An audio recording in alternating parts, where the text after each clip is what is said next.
Dans cette vidéo, on va revoir ensemble comment poser une division euclidienne, la méthode pour poser une division euclidienne. Donc, ce qu'on va commencer par faire, c'est rappeler ce qu'est une division euclidienne. Une division euclidienne, c'est une division qui comporte un quotient, qui est le résultat, accompagné d'un reste, d'accord? Donc peut-être qu'en primaire, vous n'aviez pas encore appelé ça division euclidienne, et bien au collège, désormais, vous apprenez que une division de ce type-là, on appelle ça une division euclidienne. Donc comment est-ce que ça se présente pour rappel? Dans une division euclidienne, on a un long trait comme ceci et un trait qui se situe un petit peu plus en haut, et on va avoir différents nombres qui sont mis en jeu.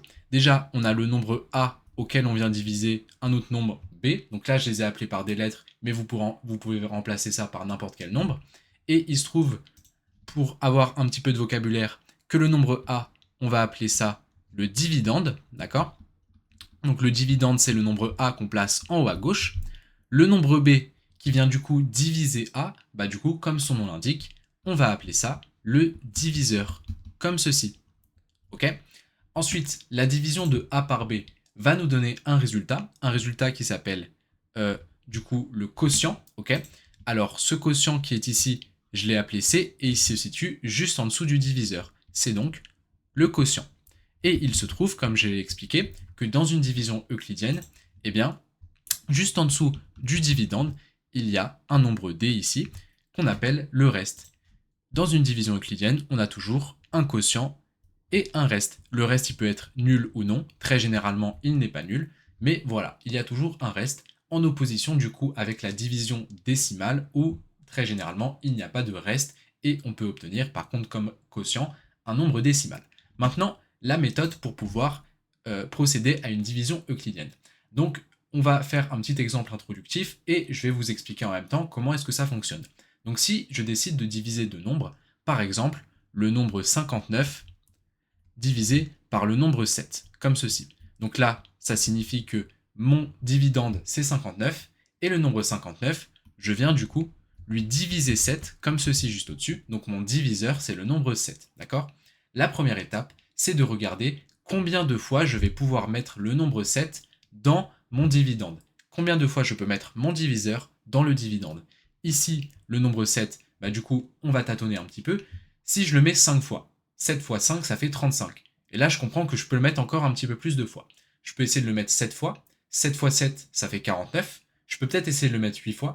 7 fois 8, ça fait 56. J'ai pas encore dépassé 59 quand je suis à 56. Par contre, si j'essaye de le mettre 9 fois, 7 fois 9, ça fait 63. Et là, c'est pas bon parce que 63, j'ai dépassé 59. Donc finalement, le nombre 7, je ne peux le mettre qu'au maximum 8 fois dans 59. Donc j'écris juste en dessous le nombre de fois où je peux mettre 7 dans 59. Je peux le mettre 8 fois. 8 fois 7, ça fait 56. Ok? Donc une fois que j'ai déterminé le nombre de fois où je pouvais mettre mon diviseur dans mon dividende, je multiplie ce que j'ai écrit en quotient par le diviseur. Je multiplie 8 par 7 et j'écris le résultat juste en dessous du dividende. Ensuite, donc, je vais venir effectuer la soustraction entre le dividende et le nombre que j'ai obtenu en faisant 8 fois 7. 59 moins 56, ça me donne 3, d'accord? Et bien là, j'ai fini ma division euclidienne. 59 divisé par 7, ça me donne 8 comme résultat, parce que le quotient c'est le résultat, et j'ai un reste de 3, d'accord? Du coup, ici, je vais pouvoir dire que le dividende, comme ceci, c'est égal au diviseur multiplié par le quotient, diviseur multiplié par le quotient, auquel je vais venir ajouter le reste. Du coup, finalement, ici, mon dividende, c'est 59. Je vais pouvoir dire que c'est égal au diviseur multiplié par le quotient. Ici, mon diviseur, c'est 7. Mon quotient, c'est 8. Donc, c'est égal à 7 fois 8, 56, plus le reste, plus 3, 59. 7 fois 8, 56, plus 3, ça fait 59. Donc ici, voilà la division euclidienne de 59 par 7. Alors, quelques petites vérifications à faire. Déjà, il faut toujours vérifier à la fin que le reste qu'on a obtenu juste ici, donc ici en l'occurrence mon reste c'est 3, il faut toujours vérifier que c'est inférieur au diviseur, comme ceci. Le reste doit toujours être un nombre inférieur au diviseur. Parce que si jamais mon reste est supérieur au diviseur, ça signifie que je me suis trompé dans mon quotient et que mon diviseur, je pouvais le mettre une fois de plus dans mon dividende, d'accord? Ici, je ne me suis pas trompé. 7, je peux bien le mettre 8 fois au maximum dans 59. Si je le mets 9 fois, ça dépasse, ça fait 63. Du coup ici, pas de souci, je me suis bien trompé. Ok. Maintenant, on va voir un deuxième cas de figure. C'est un cas de figure du coup où lorsqu'on a un très grand nombre, par exemple, on va dire 457, comme ceci, et que ce très grand nombre, on décide par exemple de le diviser par 3, hop, 457 divisé par 3, eh bien, vous êtes d'accord que si on essaye de faire cette division euclidienne, ça peut être un petit peu compliqué, parce que regardez combien de fois je peux mettre 3 dans 457, bah 3, je vais pouvoir le mettre beaucoup de fois dans 457. Ça va même se compter en centaines de fois. Du coup, pour avoir ici, pour trouver en fait combien de fois je peux mettre 3 dans 457, ça risque d'être un petit peu compliqué. Donc, comment est-ce que je vais faire? Eh bien, regardez, on va utiliser l'astuce suivante. Au lieu de regarder combien je peux mettre 3 directement dans 457, je vais regarder combien de fois je peux mettre 3 dans le chiffre le plus à gauche dans mon dividende. Donc ici, mon chiffre le plus à gauche dans mon dividende, c'est le 4, juste ici. Et je regarde donc combien de fois je peux mettre mon 3 dans 4. Ici, il se trouve que mon 3, je peux le mettre une fois dans 4. Une fois 3, ça fait 3. Et 4 moins 3, juste ici, ça fait 1, comme ceci. Okay. Donc en fait, je viens effectuer une division euclidienne, mais pour l'instant, en faisant comme si les deux derniers chiffres de mon dividende n'étaient pas là. Le 5 et le 7, je m'en occupe pas, je m'occupe juste du 4. Okay. Et je suis venu regarder combien de fois je pouvais mettre le 3 dans le 4. Je peux le mettre une fois.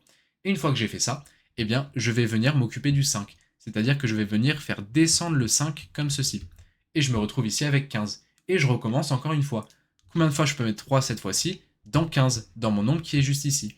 Bah 3, je peux le mettre 5 fois dans 15, parce que 3 fois 5, ça fait pile poil 15. Du coup, j'écris un 5 juste en dessous du 3. Je viens écrire le résultat de cette multiplication. 3 fois 5, ça fait 15. Je fais la soustraction, il me reste 0. Et puis ensuite, qu'est-ce que je fais? Eh bien, je viens descendre le 7. Okay.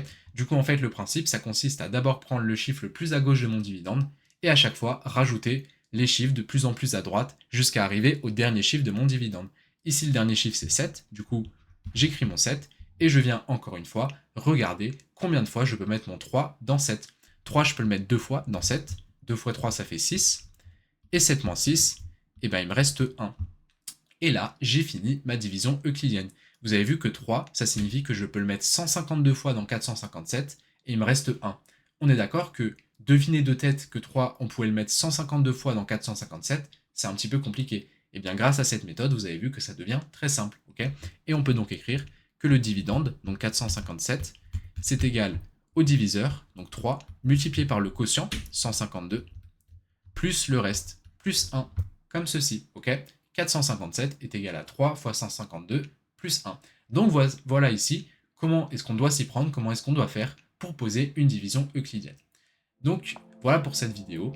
Si jamais vous avez la moindre question, n'hésitez pas à la poser en commentaire et normalement, j'y répondrai très rapidement.